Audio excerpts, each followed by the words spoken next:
Hello అండి అందరికీ ఈరోజు నా స్టైల్లో ఎండు చేపల కూర చేయబోతున్నాను.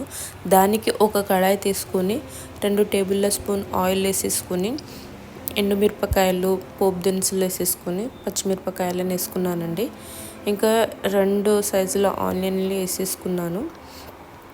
ఆనియన్ తొందరగా మగ్గాలంటే ఒక స్పూను ఉప్పు వేసేసుకొని మగ్గబెట్టాలండి. చాలా తొందరగా ఫ్రై అవుతుంది. అందులో కొంచెం పసుపు జింజర్ పేస్ట్ వేసేసుకొని ఒక 2 నిమిషాల తర్వాత ఒక 2 టమాటాలు వేసుకోవాలండి. అది కొంచెం మగ్గాక ఒక స్పూను కారం వేసేసుకొని అందులో కొంచెం చింతపండు రసాన్ని వేసేసుకోవాలి.